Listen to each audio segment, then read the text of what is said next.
우리가 마이오케이를 1년 중에서 아주 놀라운 축제로 맞이하죠. 또 이것이 이 땅에서 가장 대한민국 중심지인 시청 앞 광장에서 출발해서 또 이 나라 전체를 관통하는 가장 중요한 도를 지났잖아요. 이 남대문, 이 숭례문 앞을 지나는 것도 하나의 왕이신 주 앞에 나가는 문대기도 하고 또 열방으로 나가는 또 문대기도 하는 것이 이 문입니다. 남대문은 그 면에서 의미가 있죠.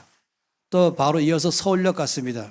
서울역은 전국에서 중앙으로 집결하는 것이 서울역이고 또 서울역은 전국으로 갈 수 있는 출발지가 서울역입니다. 그런 면에서 이 서울역 통과하는 것 또 놀란 것입니다. 서울역에서 이어서 한강대교까지 가는 이 길은 전국으로 나가는 가장 중요한 도로입니다. 그리고 효창운동장은 온 가족이 모이는 장소요, 또 축제의 장소요, 하나의 은혜를 기뻐하는 장소 되는 것입니다. 그런 의미에서 늘 갖고 있는 이 마이오케이 걷기가 장소나 또 루트나 모든 것 자체가 큰 의미가 있습니다.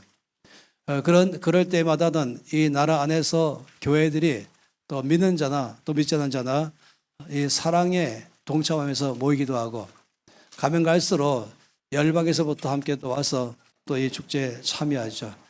그래서 이번에는 특히 네팔에서나 또 말레이시아에서나 그리고 인도에서나 함께 이번에 왔었습니다. 또 동시에 이것은 전 세계 가운데 동일하게 아주 비슷한 시간 가운데 이어가는 것이죠. 그런 가운데서 우리가 아까 첫 시간에 우리가 환영했던 이 안에 함께 와서 예배드리는 주 안의 형제들입니다. 말레이시아에서 오신 분들 또 인도에서 오신 우리 귀한 목사님 부부도 너무 감사하고요. 또 네팔에서 오신 목사님 부부 가족도 너무너무 기쁘고 환영합니다. 더구나 또 멕시코에서 오신 배목사님도 환영합니다. 우리가 함께 주 안에서 안디옥교회가 이 나라와 언어와 또 종족과 계급을 초월해서 또 세대를 초월해서 모이는 것처럼 바로 이것이 하나님 나라의 모습이고 또 우리 교회의 모습인 줄 믿습니다. 오늘 말씀을 함께 보겠습니다. 사도행전 16장 6절에서 10절. 선교의 하나님이신 성령. 성령이 아시아에서 말씀을 전하지 못하게 하시거늘 그들이 부르기아와 갈라디아 땅으로 다녀가 무시아 앞에 이르러 비두니아로 가고자 애쓰되 예수의 영이 허락하지 아니하시는지라. 무시아를 지나 드로아로 내려갔는데 밤의 환상이 바울에게 보이니 마게도냐 사람 하나가 서서 그에게 청하여 이르되 마게도냐로 건너와서 우리를 도우라 하거늘 바울이 그 환상을 보았을 때 우리가 곧 마게도냐로 떠나기를 힘쓰니 이는 하나님이 저 사람들에게 복음을 전하라고 우리를 부르신 줄로 인정함이로라. 아멘. 오늘 말씀 안에는 우리에게는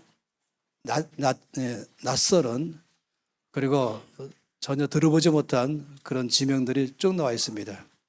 이 안에서 볼 때에 부르기아, 또 갈라디아, 또 무시아, 또 드로아, 마게도냐, 오늘 말씀의 전체에 나오고 있는 지명들이기도 한 것이죠. 이 말씀의 내용은 사도 바울과 팀이 전도 여행의 제2차 여행을 하는 과정에서 일어난 몇 가지의 짧은 말씀입니다. 바울은 바나바와 함께 1차 여행을 출발했잖아요. 그때는 아주 가까운 지역을 돌아섰습니다.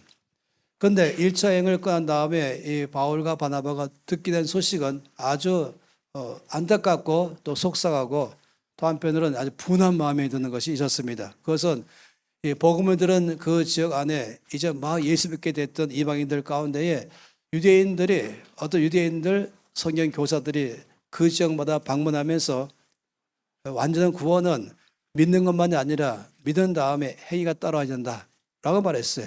첫째는 할례를 행해야 된다 이렇게 말하고 또 날짜도 중요하다 하면서 몇 가지 일들을 행위가 다 포함되어야 진정한 구원이다라고 말했던 것이죠. 동일하게 또 이들은 또 동시에 안디옥 교회까지 와서 또 그렇게 가르쳤습니다. 이것 때문에 이 바나바와 바울은 이들과 함께 심하게 다투었습니다. 이 5장 말씀 보면은 아주 심하게 다투었다. 대단한 언쟁을 벌린 것이죠. 그러다가 결국 안디옥 교회가 결정하기를 이 문제를 가지고 바나바와 바울이 예루살렘으로 올라가서 예루살렘에 있는 당시의 교회 지도자들, 사도들과 또 장로들에게 이것을 제조를 해라라고 말했던 내용이 먼저 있었던 장면인 것입니다. 구원에 대해서 갖고는 중요한 이슈 때문에 갔던 것이죠. 구원은 우리가 확실히 아는 것처럼 예수 그리스도를 믿을 때에 구원받습니다. 어떤 행위가 따르는 것이 아닌 것이죠. 어떤 행위가 있어야 완벽한 구원이라고 말한 적이 없습니다. 전도를 하다 보면은 어떤 사람들은 말하기를 지금 말고 나중에 믿을게요 라고 말합니다. 왜냐하면 현재 내 행동 보니까 이 구원받기가 이 자격이나 또 자세가 안 돼 있다라고 생각하는 것입니다. 어떤 사람은 솔직하게 말하기를 제가 술 끊고 믿겠습니다. 담배 끊고 믿겠습니다. 또 이렇게 말하는 것이 뭔가 내 삶을 바꾼 다음에 자격을 갖춘 다음부터 그때부터 예수 믿는 삶을 살겠다라고 말하는 것이죠. 일반적인 사람들의 생각입니다. 구원받는 것은 내 안에서도 행위가 먼저 바뀌어야 그 다음에 주께서 나를 받아주시고 이제 믿는 자의 삶을 살게 할 거라고 생각하는 것입니다. 그런데 우리가 아는 것처럼 하나님께 우리를 구원하실 때는 행위를 보고 구원하지 않습니다. 만일에 우리 행위를 보고 구원을 주신다면 아무도 구원받을 사람이 없습니다. 로마서에 말씀에 있는 것처럼 모든 사람의 죄를 범하였음에 한 영광이 이르지 못하였다라고 말했습니다. 의인은 없나니 한 명도 없다고 말씀했습니다. 구원은 믿음으로 되는 것입니다. 나를 위해서 하나님께서 예수님을 이 땅에 보내셔서 내 대신 십자가에 죽으시고 나의 모든 죄를 처리하신 것, 이 사실을 믿을 때에 그때 구원이 나에게 임하는 것입니다. 우리 어떤 경우는 많은 종교들은 뭔가 열심히 뭘 할 때에 구원 얻는다 생각하죠. 그래서 때로는 어떤 고행을 한 다음에 구원받기 위한 길로 고행하기도 하고, 또 어떤 사람은 돈을 내는 것이, 아니요, 헌금하는 것이, 또 어떤 행위들 하는 것이 구원받기 위한 하나의 자격을 갖추기 위해서 한다라고 생각할 때가 있습니다. 일반적인 종교들은 다 그렇게 하죠. 뭔가 내가 할 때, 행할 때에 구원받는다, 이렇게 많이 말한 것입니다. 더 헌금 많이 하면 더 큰 구원받는다. 더 어떤 일을 더 많이 할수록 더 큰 구원이 임한다 라고 말한 것입니다. 선을 행하기 때문에 구원을 얻는다라고 말한 것입니다. 그렇지만 우리가 알고 있어요. 우리는 오직 예수 믿을 때만 구원받는 것입니다. 헌금을 함으로 구원받는 것이 아니고 또 어떤 선을 행함으로 구원받는 것이 아니라 구원받았기 때문에 너무 감사함으로 내 삶에서 주 앞에 예배드리며 또 헌금을 드리는 것입니다. 이것이 기독교에 갖고는 근본이죠. 기독교는 뭘 행함으로 구원받는 것이 아니라 구원받았음으로 행하는 것입니다. 기독교는 종교가 아닙니다. 다시 말하면 기독교는 살아계신 하나님을 믿는 것입니다. 예수 믿을 때에 그 믿음이 나를 구원케 하시고 예수 믿을 때 내 안에 임하신 성령께서 나를 끝없이 변화를 주는 것입니다. 믿었기 때문에 구원받고 구원받은 나의 삶에 성령께서 나의 삶에서 끝없이 변화를 주면서 구원받은 자의 삶을 드러나게 하는 것입니다. 이것이 다른 것이죠. 기독교는 말이 있지 않고 진리, 생명, 능력이 있는 것입니다. 이것이 우리가 갖고는 아주 중요한 것이죠. 뭘 얻기 위해서 예배하는 것이 아니라 구원받았기 때문에 그 은혜와 사랑에 감사해서 예배를 드린 것입니다. 이것이 예배의 근본이죠. 내가 예배를 드림으로 찬양함으로 뭘 은혜 받는 것이 아니라 은혜를 받았기 때문에 주 앞에 예배를 드린 것입니다. 그러면 놀랍게도 또 은혜를 받아서 구원에 감격해서 예배를 드리면 또 주께서 우리 가운데 임재하시면서 우리 예배를 받아주시고 또 우리 가운데 더 큰 은혜를 부어주는 것입니다. 우리가 마음이 어려우면 그때는 예배 드릴 때인 것입니다. 힘들면은 그는 기도할 때인 것입니다. 왜냐하면 바로 주께서 우리 가운데 이미 계시기 때문에 그런 것이죠. 바울과 바나바가 이 구원의 문제 가지고 예루살렘으로 올라갔습니다. 그리고 사도들에게 이 문제를 해결해 주기를 요청했습니다. 사실은 바울과 바나바는 이 문제를 스스로 해결할 수도 있었습니다. 해결할 만한 충분한 지식이 있었었죠. 또 능력도 있었습니다. 그렇지만은 이들의 가장 놀라운 점은 권위에 순복할 줄 알았던 것입니다. 이 사람들은 독불장군이 아니었습니다. 이들은 하나님 앞에 있는 질서를 잘 지킬 줄 알았던 것이죠. 독단적으로 행동하지 않았습니다. 이 교만의 가장 큰 특징은 독불장군이에요. 교만의 가장 큰 특징은 독단적으로 행하는 것입니다. 그런데 바울과 바나바는 하나님께서 세워놓으신 이 영적 권위 질서 아래서 이것을 해결하기를 원했던 것이죠. 이것이 겸손함의 출발인 것입니다. 그래서 바울과 바나바는 예루살렘에 올라가서 이 문제를 아주 겸손하게 권위자들에게, 사도들과 자들에게 해결해 주기를 요청했습니다. 이것을 가지고 이제 해결하기 위해서 해결하는 방법 과정이 사도행전 15장에 잘 나와 있어요. 때로 사도행전 15장 말씀은 우리가 어떤 일을 결정할 때에 어떤 방법으로 결정하는가를 잘 말해주고 있는 샘플입니다. 그래서 저는 여러분들이 특히 다음 세대가 앞으로 어떤 결정하는 것을 잘하는 방법을 얻기 위해서라면 사도행전 15장 말씀을 더 많이 보기를 간절히 바란 것이에요. 가급적 앞에 있는 세대는 저를 좀 많이 봐주세요. 저하고 친한 우리 다음 세대들, 헬로, 내 얼굴 좀 많이 봐주세요. 그래야 귀에 쏙 들어가기 때문에 제 마음이 이 앞에 많이 가 있습니다. 앞으로 10년 후에, 20년 후에 이 나라와 열방에 주역되기 때문에 제가 특별히 마음이 있습니다. 가급적 저를 많이 얼굴 봐주세요. 회의를 잘하는 방법을 알려면 사도행전 15장 말씀을 연구한다 하는 것입니다. 그 말씀 보기 시작하면 이렇게 말씀하십니다. 많이 토론했다 라고 말했습니다. 베드로와 야고보, 요한 다 당시 예루살렘 교회의 아주 지도자들입니다. 이 문제를 해결하기 위해서 도움을 청할 때에 이들은 우리 기도합시다. 주께서 뭐라고 말씀하는지 들어봅시다. 이렇게 할 수도 있는 것이에요. 그런데 놀라운 사실은 언제나 하나님 나라는 어떤 일을 주의 뜻을 알고자 결정할 때에 토론을 주께서 원하십니다. 토론은 각 사람 안에 이해하고 있는 하나님의 뜻이 뭔지, 성경 안에서 뭐라고 말씀하시는지, 그동안에 주께서 뭐라고 말씀하셨는지 이거를 얘기하고 나눌 수 있는 그런 기회가 되는 것입니다. 그래서 많이 토론했다라고 먼저 말씀을 하고 있습니다. 그런 다음에 결론이 났죠. 결론 난 다음에 이들은 이것을 편지를 썼습니다. 편지 써서 바울과 바나바의 편에 보내서 우리가 주 앞에서 함께 결정한 이 편지 내용을 안디옥 교회에 읽어주세요 라고 말했고, 또 앞으로 이미 1차 여행 때에 있었던 모든 당시의 교회 가운데도 이것을 알려주세요 라고 요청했던 것이죠. 그래서 쓴 편지가 바로 또 15장 내용이 있습니다. 이 사도행전 15장 28절 말씀은 참 놀랍게 이것을 말씀하고 있습니다. 이렇게 말했죠. 성령과 우리는 이렇게 출발했습니다. 편지 내용에 어떤 일에 이 결정할 때에 대해서 말할 때에 우리는 이렇게 말하지 않았어요. 성령과 우리는 라고 말하죠.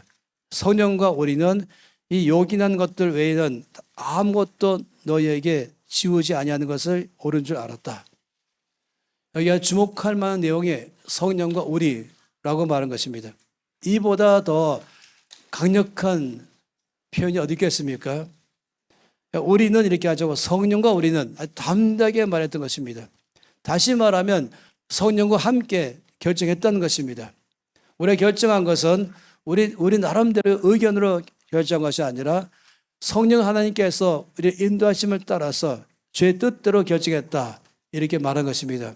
어떤 일을 토론하고 그리고 결정할 때 가장 중요한 자세는 성령께서 매번마다 거기에 간섭하게 하는 것이죠. 어떤 일이라든지 항상 우리의 생각과 우리의 느낌이나 우리가 갖고 있는 지식을 넘어서서 성령께서 이 가운데 컨펌하셔야 됩니다. 성령께서 그때마다 사인하셔야 되는 것입니다. 그래서 마지막에는 성령으로 말미암아 결정하는 것이죠. 이렇게 담대하게 말할 수 있는 것이죠. 다시 말하면 마지막에 성령 하나님께서 사인하시는 것입니다. 그 결정은 반드시 잘 될 것입니다. 실패가 없습니다. 열매가 나옵니다. 왜냐하면 주의 뜻대로 결정이 때문에 그런 것입니다. 이 문제를 가지고 이제 바울은 1차 여행했던 때 모든 지역들을 다시 가야겠다는 성령께로 오는 강한 마음을 가졌죠. 거기에 잘못된 가르침을 이제 이 결정사항 가지고 올바르게 전해줘야겠다라는 마음을 갖게 된 것입니다. 그래서 그는 팀을 구성해서 이제 다시금 출발했습니다. 이것이 사도행전 16장 4절과 5절 말씀에 잘 나와 있는 것입니다.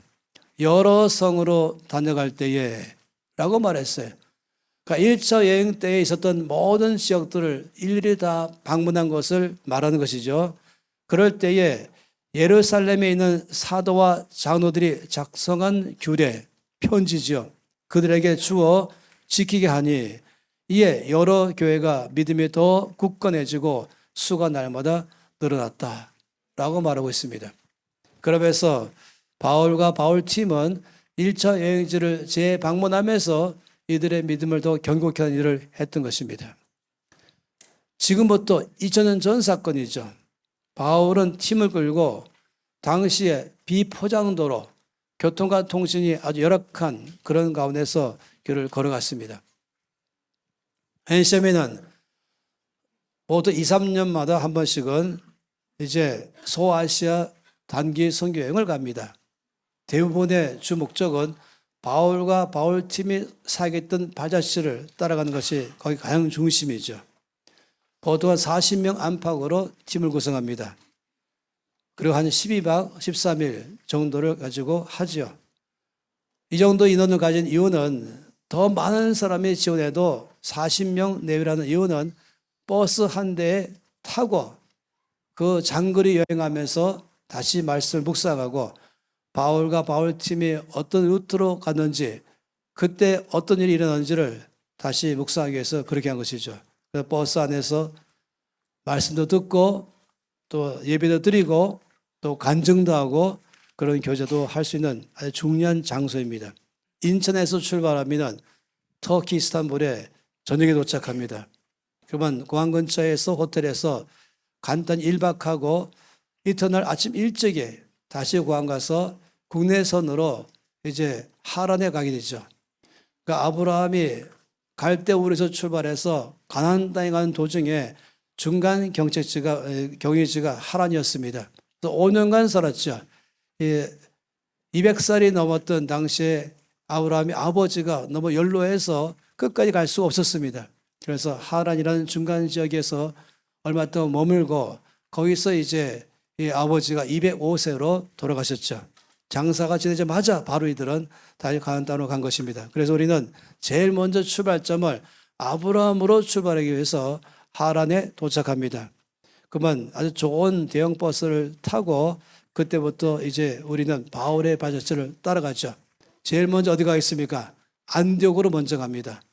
바울과 바나바를 파송했던 안디옥 교회를 갔죠. 거기 1박하면서 하나님께서 어떻게 이 교회를 사용하시는가, 어떻게 바울과 바나바가 첫 번째 이 부르심에 응답했는가, 이거를 묵상하는 아주 은혜의 시간들을 보냅니다. 그러고 나서 바로 우리는 버스를 타고 이 바울의 지금 특별히 2차 여행이었었죠. 이 여행지를 발로 밟기 시작합니다. 안동에 시작해서 쭉 가면서 이제 이들이 갔던 그 지역, 2000년 전에 갔던 그 지역을 발자취를 따라갑니다. 그런데 가면서 사실은 충격받습니다. 그리고 또한 동시에 감격합니다. 또 감동합니다. 그리고 또한 도전받습니다. 편안하게 대형 버스에 앉아서 잘 포장된 도로를 가면서도 길이 꾸불꾸불하거든요. 험한 산을 넘어가거든요. 그러면서 아니 이 모든 지역들을 바울과 바울 팀은 걸어서 갔단 말이냐 하니까 너무나 우리는 놀라기 시작하는 것입니다. 그럴 때에는 늘 떠오르는 말씀이 있었어요. 바로 이사야서 52장 7절 말씀에 그 여행하면서 우리는 떠오르게 되는 것이죠.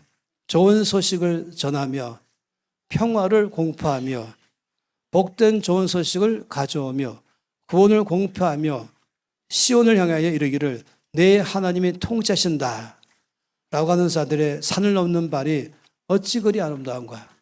이렇게 산 넘고 물 건너고 험한 길을 가는 이유가 있다면 이 좋은 소식을 가운데 선포하기 위해서 가는 것이죠. 그래서 버스를 타고 가면서 부른 노래가 이것이죠. 복음 들고 산을 넘는 자들의 발길 아름답고도 아름답도다. 평화 전하며 복된 소식을 외치네. 그 소식은 주 다스리시네. 복음 들고 산 넘는 자들의 발이 아름답다 하면서 부른 노래인 것입니다. 한번 그 노래를 이 시간 함께 좀 들어보십시다.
할렐루야. 이 찬양 부를 때마다는 제가 이 김여훈 간사님이 너무너무 부러워서 속이 탑니다. 제 심장은 속에선 우렁찬 소리 나오는데 입을 열면은 여러분의 귀를 아프게 할 것 같아서 참 노래는 못 부르는 것이죠. 얼마나 감격하는 것입니까? 바울 팀은 이 험한 길을 이 한 가지 때문에 갔습니다. 이들은 1차 여행했던 모든 지역을 다 끝난 다음에 돌아가지 않았습니다. 이들은 더 나갔습니다. 열방까지를 가라고 말씀하기 때문에 이제 그들은 더 위로 올라가기 시작했죠. 그런데 올라갈 때에 주께서 이들의 가는 길을 막았습니다. 사도행 16장 6절 7절 말씀에 말씀하고 있는 것이죠. 성령이 아시아에서 말씀을 전하지 못하게 하시거늘 그들이 부르기아와 갈라디아 땅으로 다녀가 무시아 앞에 이르러 비두니아로 가고자 애쓰되 예수의 영이 허락하지 아니하시는지라 라고 말했습니다. 이들은 아시아로 가기를 원했지요. 그런데 방향을 틀어서 이제 부르기아와 이 갈라디아 땅으로 지나고 결국 무시아 땅까지 또 갔습니다. 거기서 그들은 다시금 또 멀리 아시아 동쪽으로 가려고 또 할 때에 예수의 영이 선생님께서 허락하지 않으셨다라고 말했어요. 여기까지 거리가 보통이 아닙니다. 이들이 처음에 예루살렘에서 시작해서 안디옥까지 거쳐서 안디옥에서 이 모든 지역 다 지나서 무시아까지 가는 이 거리 1700km입니다. 이 정도 어디냐면은 이렇게 말하죠. 부산에서 출발해서 서울까지 오고 서울에서 평양까지 가고 또 평양에서 신의주까지 가고 신의주에서 다시 북경까지 갔다. 이게 1700km예요.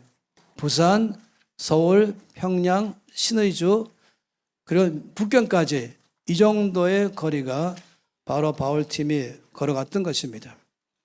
지도를 보여주고 싶어요. 이 지도 가운데서 잘 나와 있죠. 예루살렘에서 출발해서 이들은 제일 먼저 이제 다시금 안디옥 교회를 갔죠. 안디옥교회에 도착했습니다. 그리고는 이제 이 수리아와 갈라디아 지방의 이 모든 1차 여행지를 다 방문을 끝냈습니다. 그런 다음에 이들은 더 아시아로 가기 원했지만은 주께서 허락하지 않으시니까 부르기아와 갈라디아를 지나서 그들이 결국 무시아를 지나서 두루아까지 왔다라고 말한 것입니다. 그러고 나서 다시 이들은 끝없이 비두니아로 가고자 했다라고 말한 것입니다.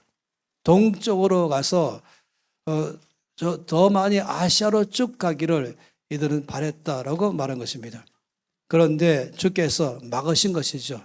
이들이 가는 길을 막고서 더 이상 가지 않도록 주께서 허락하지 않았다고 말씀했습니다. 이 말씀이 참 특이한 말씀이에요. 성령께서 아시아에서 말씀을 전하지 못하게 하셨다. 이렇게 말했어요. 그래서 그들이 결국 약간 방향을 틀어서 이 부르기아와 이 갈라디아 지방을 지나면서 무시아 땅까지 가서 다시금 또 동쪽 비두니아로 가려고 했을 때에 그때는 이제 성령께서 허락하지 아니하셨다. 이렇게 말씀을 하고 있습니다. 어떻게 허락하지 않으셨는지 이건 잘 말씀이 나와 있잖아요. 성령께서 막으셨다, 허락하지 않으셨다, 애를 썼지만은 그러나 그 길을 막았다 할 때 어떤 정확한지 설명이 되지 않죠. 제가 좋아하는 목사님 중에서 오스왈드 스미스 목사님이 계십니다. 이 목사님은 캐나다 사람이에요. 18살 때, 18세 때에 그는 알래스카에 가까운 지역에 인디안 마을로 갔습니다. 그러니까 캐나다에서 북쪽으로 올라간 것이죠. 조그마한 토굴에 혼자 살면서 선교했습니다. 많은 사람들이 주교로 돌아왔죠. 18살 된 이 청년 말하는 것입니다. 그가 말씀을 순종해서 혼자서 가서 토굴 속에서 살면서 복음을 전했습니다. 그러다가 1년쯤 지나서는 생각하기를 안 되겠다. 내가 좀 준비가 필요하다. 말씀을 전하는데 자꾸 뭔가 내 안에서 부족하다는 걸 알게 됐습니다. 1년 후에 그는 이 앞으로 평생 이 사역을 잘하기 위해서 교육받기 위해서 본국으로 돌아왔습니다. 5년 동안 19살부터 5년간 그는 이제 신학을 공부했습니다. 그래서 24살 때 다시금 선교지로 가려고 이제는 정식으로 이제 목사이기 때문에 선교부에다가 선교지로 지원했습니다. 인도를 가려고 계획 세웠어요.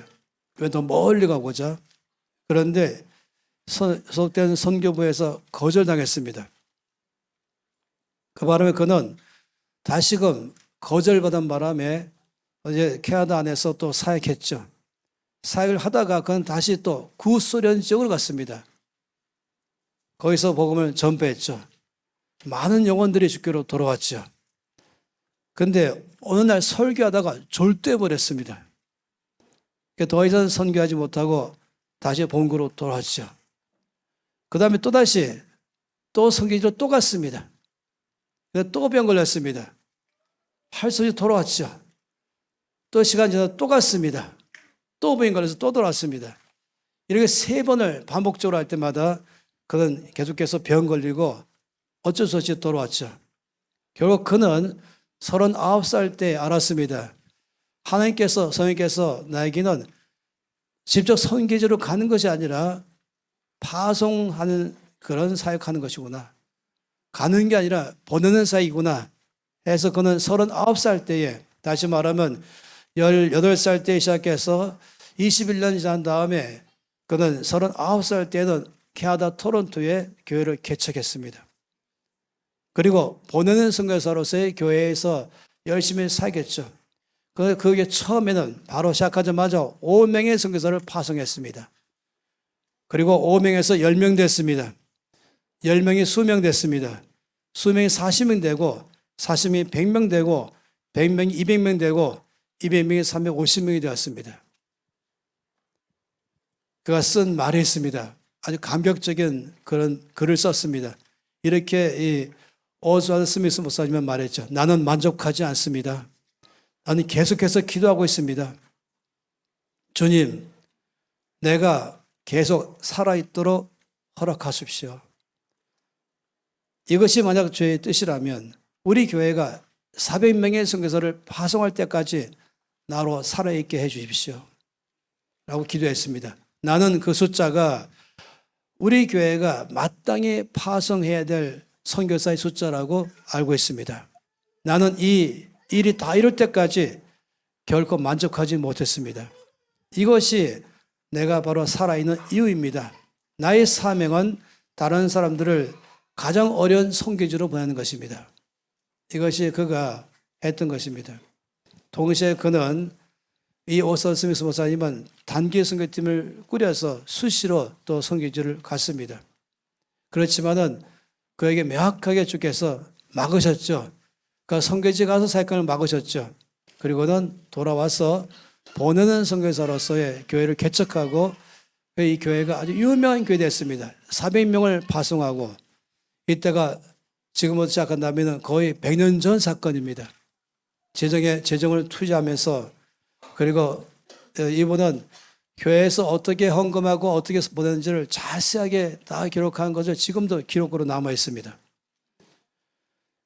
이 오스왈드 스미스 목사님은 환경 통해서 또 질병을 통해서 막으시고 허락하지 않으신 것을 경험했죠.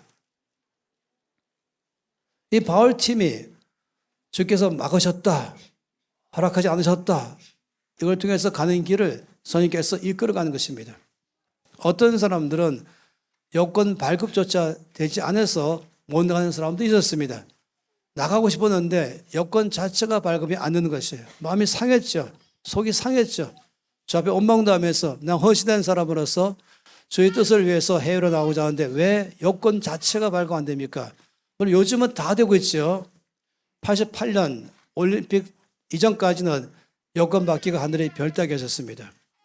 저는 그런 사람들 많이 만나봤습니다. 저도 그런 경험을 했던 것이죠.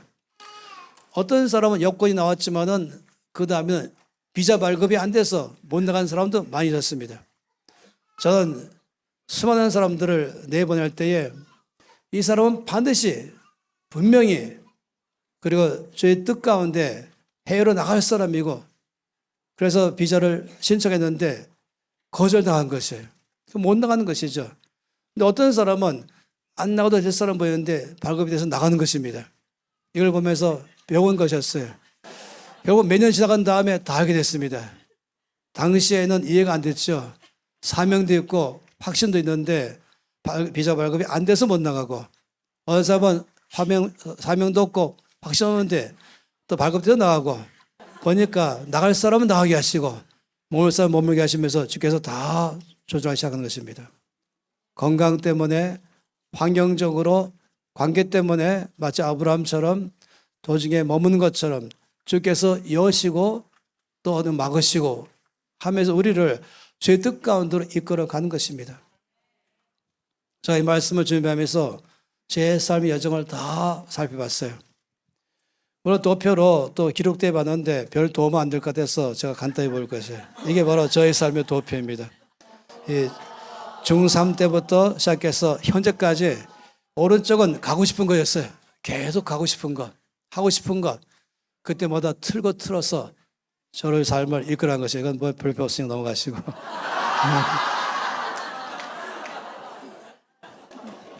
대학 입학할 때 제가 원하는 것과 다르게 이끄시고 대학 졸업할 때, 신학교 갈 때에 또 졸업할 때 주님은 내 뜻과는 다른 길로 인도하셨습니다. 일본에서 사역하려고 하실 때, 미국에서 사역할 때, 뉴질랜드에서, 아프리카에서 저는 경험했어요. 막으시고 끝없이 저를 한국으로 돌아오게 만드셨습니다. NCM 시작할 때도 저희 인도하심으로 한 것이죠. 이 교회를 시작할 때도 마찬가지죠. 이 비전 센터도 마찬가지죠. 아무도 계획한 적이 없었습니다. 저는 공개적으로 NCM에는 건물 짓지 않는다. 교회를 빌려서 쓰겠다. 그래서 교회에다가 1년에 5억씩 주면서 교회가 후하게 주면서 서로 위인할 수 있도록 했던 것입니다. 코로나 때문에 온 교회가 꺼려했죠. 이해되죠. 그래서 기도하면서 그렇다면 더 이상 이것 때문에 고생하지 않도록 센터를 지어야겠다. 최종적으로 결정한 것이에요. 우리가 보는 것처럼 이 비전 센터도 주의 뜻인 것이 확실한 것이죠. 분명한 사실은 어느 것을 막으실 때, 허락 안 하실 때마다는 내가 원하는 길은 이쪽이지만은, 내가 원하는 삶은 이쪽이지만은 그때마다 막으실 때가 있는 것입니다. 왜냐하면 주님은 선하신 길로 인도하십니다. 이 바울 팀을 볼 때 한 가지 아는 것은 우리 오늘 제목처럼 성령은 선교의 하나님이십니다. 사람이 계획했다 할지라도 모든 것을 이끄시며 여시고 막으시면서 이끌어가는 것이죠. 개인의 삶에도 포함하고 가정이든지 단체든지 교회든지 언제든지 선생님께서 우리가 근본적으로 주의 뜻을 따라 살기로만 작정한다면 주께서 여러 가지 방법으로 막으시고 여시면서 우리 삶을 이끌어가는 것입니다. 바울팀이 말할 때 이렇게 말했죠. 바울팀이 애썼다고 말했습니다. 이 말씀처럼 애썼다. 그래서 비두니아로 가고자 애썼다. 그런데 예수의 영이 허락하지 않으셨다. 선생님이 막으셨다. 허락하지 않으셨다. 라고 말한 것입니다. 그런데 여러분 아셔야 됩니다. 성령 하나님이 가는 길을 막으시는 것과 사단의 공격은 다른 것이에요. 조금만 어려워도 지금 마귀가 공격한다 이렇게 말하는 것도 위험하고, 또 정반대로 모든 게 다 주의 뜻이다 라고 말하기 위험합니다. 극단을 피해야 됩니다. 조금만 어려워도 지금 시험 들었다 하지 마시고, 또 모든 것 다 주의 뜻이다 하는 것이 아닌 것이죠. 빨리 결론 내리지 말아야 됩니다. 분별이 필요하죠. 무엇이 주의 뜻인가를 끝없이 계속적으로 알아가는 것입니다. 물론 하나님 막으시면 순종해야 되죠. 사단이 막으면 우리가 싸워서 돌파해야 되는 것입니다. 이 둘 다가 우리 안에서 늘 조심해야 되는 것이에요. 내가 할 일과 주께서 하실 일이 무엇인가를 잘 알고 균형을 잡는 것, 이것이 신앙생활에 아주 중요합니다. 잠언 16장 1절 말씀이 있지 않습니까? 마음의 경영은 사람에게 있어도 말의 응답은 여호와께로부터 나오느니라. 사람의 계획을 세울 수 있지만 그 계획이 실제로 이루어지도록 결정하고 인도하신 분은 하나님이시다, 이 말하는 것이에요. 잠언 16장 3절 말씀에는 너희 행사를 여호와께 맡기라. 그리하면 네가 경영하는 것이 이루어질 것이다. 어떤 거든지 근본적인 목적과 동기와 과정은 어제 주의 뜻만이 이루어지기를 바라는 마음이 있다면은, 그러면 주께서 반드시 그 길을 이끌어 간다는 걸 말한 것이에요. 내가 원하는 걸 하는 것이 아니라 주에게 원하는 것인 줄 알고 이거에 주의 뜻인 줄 알고 움직이는데 막으신다면, 아멘, 주께서 이 일을 계획한다 할지라도 항상 주님 뜻대로 이루어 주시옵소서 한다면은 주께서 반드시 그 길을 이루어 가신다고 말씀하는 것입니다. 잠언 16장 9절 말씀도 마찬가지죠. 사람의 마음으로 자기의 길을 계획할지라도 그 걸음을 인도하시는 분은 하나님이시다. 사람이 아무리 철저하고 세밀하게 계획을 세운다 할지라도 주께서 한 걸음씩 여시고 막으시면서 그 길을 인도하시는 것을 말씀 속에서 말한 것이에요. 언제나 최종적으로는 늘 주의 뜻이 이루어지시옵소서 라고 주의 뜻에 순복하는 것을 배울 필요가 있는 것이죠. 잠언 16장 33절 말씀에도 제비는 사람이 뽑으나 모든 일을 적정하기는 여호와께 있다라고 말했습니다. 제비 뽑기는 사람이 하는 것입니다. 그렇지만 그 제비 뽑는 과정 자체와 그리고 제비 뽑는 결과 자체를 선생님께 맡기는 것이죠. 제비를 뽑기 전에 기도하죠. 그리고 뽑은 다음에도 또 기도하죠. 내가 이걸 됐으면 좋겠다는 것이 아니라 주의 뜻대로 해결해 주십시오 하면서 주의 뜻에 맡기면서 제비 뽑기를 하는 것입니다. 잠언 3장 5절 6절 말씀에 너는 마음을 다하여 여호와를 신뢰하고 내 명철을 의지하지 말라. 너는 범사에 그를 인정하라. 그리하면 내 길을 지도하시리라. 인간의 지혜보다 하나님의 지혜를 신뢰하라는 것입니다. 그럼 모든 것마다 주께서 이끌어달라고 주님을 인정하는 것입니다. 매 순간마다 매 과정마다 기도한다는 걸 말한 것이죠. 그래서 3장 7절 말씀에 잠언에서는 스스로 지혜롭게 여기지 말지어다. 여호와를 경외하며 악을 떠날지어다. 자기가 똑똑하다고 생각하지 말고 하나님을 두려움으로 주를 인정하고 하나님 앞에서 행하는 것, 이것을 주께서 말씀을 하는 것이죠. 바울 팀은 처음에는 애를 썼어요. 여기서 말씀한 것처럼 성령이 아시아에서 말씀을 전하지 못하게 하시거늘 그들이 부르기아와 갈라디아 땅으로 다녀가 무시아 앞에 이르러 비두니아로 가고자 애쓰되 예수 영이 허락하지 아니하신다. 애쓴 것인데 바울 팀이 애쓴 이유가 뭔지 아십니까? 몰랐던 것이에요. 이들은 지금 이 길로 가는 것이 주의 뜻일 것이라고 믿고 처음부터 대출발점이 주님의 뜻을 따라가기를 원합니다. 그런데 어느 길인지 모르는 것이에요. 근데 앞에 있는 길을 가는 것인데 주께서 그 길을 막으시는 것이죠. 그러니까 애를 쓴다는 것은 노력한다, 이걸 말한 것입니다. 시도한다, 이걸 말한 것입니다. 모든 방법을 다 동원해 가면서 이 길을 돌파해 간다, 이거를 말한 것입니다. 왜 그런지 아시죠? 바울 팀은 무엇이 주의 뜻인지 몰랐기 때문인 것입니다. 몰랐기 때문에 애를 쓰는 것과 알면서도 불구하고 애를 쓰는 건 다른 것입니다. 뜻을 알면서도 불구하고 하지 말라고 말씀에도 불구하고 하지 말라고 말씀에도 불구하고 그 길을 가려고 애쓰는 것, 그걸 하루 애쓰는 것은 차원이 달라요. 이건 불순종인 것이에요. 몰랐기 때문에 이 길로 가는 게 죄의 뜻인 줄 알고 애를 썼습니다. 노력을 했습니다. 그러면 여러분 아세요? 주님은 그 길을 축복하시거나 그래서 이것이 맞다라고 보여주거나 아니면 그 길을 실패하거나 그 길을 막거나 몇 가지인 것처럼 병들게 하거나 아니면 이 지도부에서 거절하거나 이런 걸 통해서 주의 뜻을 보여주는 것입니다. 우리는 바울의 사역을 보면서 언제 민감하게 이 상황은 지금 무슨 상황인가? 하나님께서 지금 이 상황을 통해서 말씀하신 것이 무엇인가? 여기에 귀를 기르는 게 필요한 것입니다. 근데 그렇지 않고 자기 생각대로 안 돼도 뚫고 가려고 그러고 이렇게 하면 안 되는 것입니다. 바울은 애를 썼지만은 이것은 아직 주의 뜻이 뭔지 몰랐기 때문에 이렇게 하는 것의 뜻을 알고 애쓴 것이죠. 이럴 때는 주께서 막아버리는 것입니다.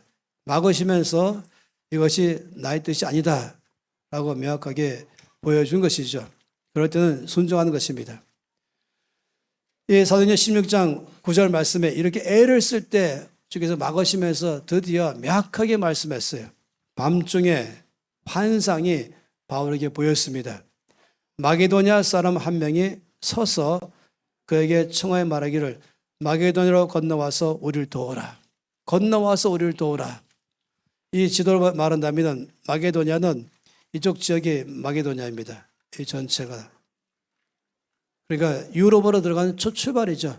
마게도냐의 첫 번째가 빌립보입니다.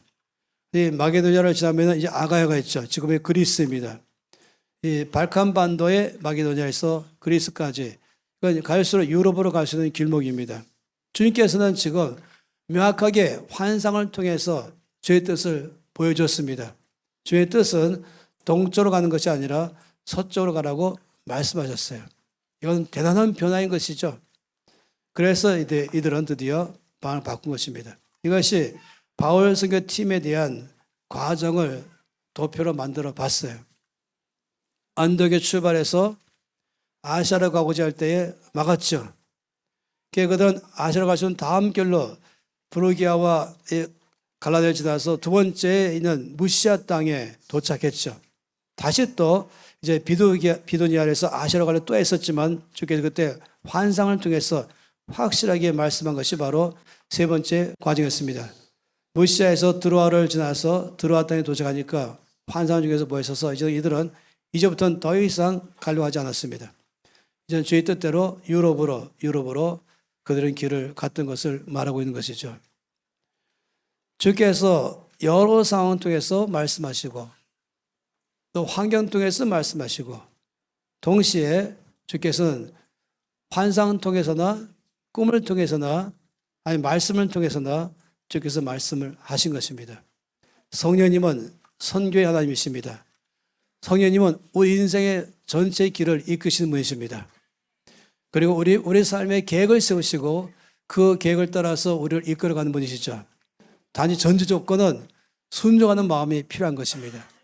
내 뜻대로 살지 않고 내 마음대로 살지 않고 제 뜻대로 살기로 결정하면 주님은 성공적으로 가게 하심으로 길을 열어주시거나 실패케 해서 막으시면서 멈추라고 말씀하시거나 또는 주께서 때로는 권위자들을 통해 말씀하거나 꿈을 통해 말씀하거나 환상이거나 아니면 말씀 묵상할 때 말씀하시거나 아니면 설교를 통해 말씀하시거나 주님은 반드시 우리가 알아들을 수 있도록 우리의 삶에서 역사하신 것입니다. 이제 10절 말씀이 상당히 중요합니다. 이 16장 10절 말씀에 바울이 그 환상을 보았을 때에 취한 태도가 바로 10절 말씀이죠. 바울이 그 환상을 보았을 때 우리가 곧 마게도냐로 떠나기를 힘썼다. 그 이유는 하나님이 저 사람들에게 복음을 전하라고 우리를 부르신 줄로 인정함이라 라고 말했습니다. 여기서 보면은 우리 한 가지 알아야 될 도표가 있어요. 나는 아무것도 안 하면서 하나님만 해주기를 바라는 것이 바로 첫 번째입니다. 결과는 0이죠. 이것이 우리가 광신자라고 말했습니다. 우리의 삶에서 나는 아무것도 안 하면서 주님만 일해 주십시오. 이런 삶은 항상 조심한 것입니다. 그런데 두 번째 삶이 무엇입니까? 두 번째는 내 힘으로 다 해보겠다. 주님을 의지하지 않고 기도하지도 않고 주 앞에 무릎 꿇지 않고 이것이 주의 뜻이니 이걸 내 힘으로 해보겠다. 결과는 일입니다. 내 힘만 갖고 일하는 사람. 그런데 세 번째는 주의 뜻을 알았습니다. 주의 뜻을 안 다음에 여기 첫 번째 사람처럼 주의 뜻을 알았으니 주여 알아서 하세요. 이렇게 하지 않고 주의 뜻을 알았으면은 그 다음부터 내가 그 뜻을 이루기 위해서 최선을 다하는 것입니다. 이것이 바로 세 번째이죠. 이 최선을 다할 때 결과가 주께 역사하십니다. 그러니 이 세 가지의 수학은 어마어마한 차이가 있습니다. 우리 인생의 삶을 살아가면서 저와 여러분은 이 세 가지를 다 경험합니다. 경험한 사람도 많이 계시고 지금 10대와 10대 미만들은 이 도표를 숫자를 반드시 기억하기를 바라는 것이 왜냐하면 평생 살아가면서 정말로 제가 이 말씀을 준비하면서 제 기도는 우리 다음 세대 25세 미만, 35세 미만, 10대 미만들은 주여 이들에게 1번과 2번이 가급적 적게 해주십시오. 3번만 있게 해주십시오. 1번과 3번의 공통점은 죄의 뜻이 먼저 안다는 것입니다. 그런데 1번은 아무것도 안 하면서 죄의 뜻이니 주께서 알아서 하시겠지 하고 아무것도 안 할 때는 주께서 일하지 않으십니다. 3번은 죄의 뜻을 알았으면 그 다음부터 내가 최선을 다하는 것이에요. 10절 말씀을 다시 보세요. 바울이 그 환상을 보았을 때 우리가 곧 마게도냐로 떠나기를 힘썼다라고 말했습니다. 죄의 뜻을 알았으면 떠나기를 힘쓰다. 이 말은 무엇입니까? 여기는 적극적이라는 것이에요. 긍정적이고 능동적이고 노력하고 두드리고 찾고 돌파하고 이제 알았으니 중간에 길이 막힌 거 있으면 뚫어버리기 시작하고 장애물을 넘기 시작하면서 그 뜻을 이루어지기 위해서 최선을 다하는 게 바로 여기서 말하고 있는 떠나기를 힘쓰다라고 말한 단어인 것입니다. 애써야 되는 것입니다. 아버지의 뜻을 우리가 보여주면 내가 할 수 있는 최선을 다해서 애쓰는 것입니다. 그렇지만 2번이 되면 안 되죠. 2번을 늘 경계하는 것입니다. 내 힘으로, 내 노력으로, 내 지식으로, 내 방법으로 성취하겠다. 여기 있는 것이 아니라 끝없이 성령께 도움을 청하면서 많이 기도하면서 그리고 많이 주 앞에서 머물면서 성령의 충만함을 구하면서 성령께 전적으로 의지하면서 하는 것이 바로 3번인 것입니다. 그러니 실패하는 삶이 1번과 2번인 것이에요. 나의 삶에서 열매를 맺는 비결, 성공의 비결은 바로 3번인 것입니다. 그러니 우리가 주님의 계획을 세웠다 할지라도 우리는 애써야 됩니다. 힘써야 됩니다. 그냥 다 주의 뜻이다고 그냥 한마디로 넘겨도 안 되고 다 마귀의 공격이다 라고 또 말해도 안 되는 것입니다. 아파서 들어 누웠어요. 여기 말하고 있던 이 오사 스미스 목사님이 그럴 때는 야 귀신이 공격하고 있다 이러면 안 되는 것이죠. 이걸 통해서 주께서 뭐를 말씀하시는가 그걸 살펴볼 필요가 있는 것입니다. 바울팀이 즉각적으로 경로를 수정했습니다. 아시아로 가고자 하는 모든 계획들을 다 취소했습니다. 왜냐하면 주께서 확실하게 말씀했잖아요. 이제는 서쪽으로 가라 했기 때문에 즉각적으로 순종했습니다. 곧 떠나기를 힘썼다. 그런데 여기 중요한 단어가 또 한 가지가 있습니다. 바로 인정하다는 단어인 것이에요. 이 어마어마한 것입니다. 이 첫 번째에 갖고 있는 아시아로 가려고 애쓴 것은 죄의 뜻이 뭔지 모를 때 이것이 죄의 뜻이 알고 애쓴 것이 있었어요. 그렇지만은 주께서 이제 그 길이 아니고 내 길은 이것이다라고 말씀할 때 나오는 것은 바로 그 일을 하기 위해서 힘을 쓰는 것입니다. 최선을 다해서 그 일을 하도록 힘을 쓰는 것입니다. 근데 중간 단계에 있는 이 말씀이 너무 놀라운 말씀이에요. 이 중간에 인정하다 이 단어가 놀랍습니다. 이 16절 10절 말씀을 띄워줘 보세요. 이 말씀이 우리에게 주는 것이 크죠. 바울이 그 환상을 보았을 때 우리가 곧 마게도냐로 떠나기를 힘쓰니 왜냐하면 이는 하나님이 저 사람들에게 복음을 전하라고 우리를 부르신 줄로 인정합니다. 인정하다는 단어가 굉장히 중요합니다. 이 단어는 이런 것이 종합적으로 결론을 냈다 이것입니다. 함께 토론하고 함께 무엇이 주께서 우리를 주의 뜻이 무엇인가를 같이 의논하는 시간 갖는 것 이거를 통하면서 마지막으로 내린 결론이 이것이 주의 뜻입니다. 이것이 바로 인정하다는 뜻인 것이에요.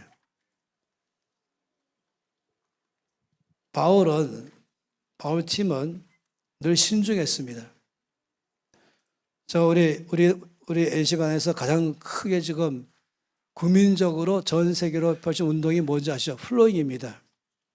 특히 명확하게 지정 플로잉이 있잖아요. 제가 지정 플로잉 시간을 가질 때마다 김민 과장님 통해서 엄청 많이 배우면서 또 감동받습니다. 명확하게 누구에게 어떤 형편의 사람에게 이걸 주라고 말씀했다면 비슷한 사람이 와도 다 돌려보내. 제가 처음에는 비슷하네. 아무도 없으니까 저 사람 되겠네. 아니에요. 끝까지. 이 사람이 기도하면서 이런 사람에게 주세요.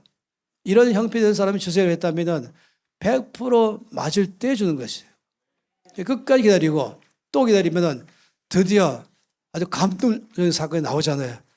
그 다음에 보니까 정확하게 그 사람 나올 때 또 없으면은 그건 포기하는 게 아니고 없으면 그냥 비슷한 사람 나오지 않는 것이 아니라 없으면 딴 데 또 있어요.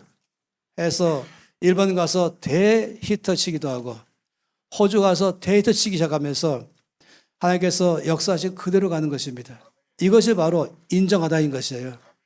다시 말하면 바울 팀이 환상 본 다음에 바로 간 것이 아니라 보따리 싸면서 그 전에 팀들이 다 모여가지고 회의했습니다. 토론했습니다.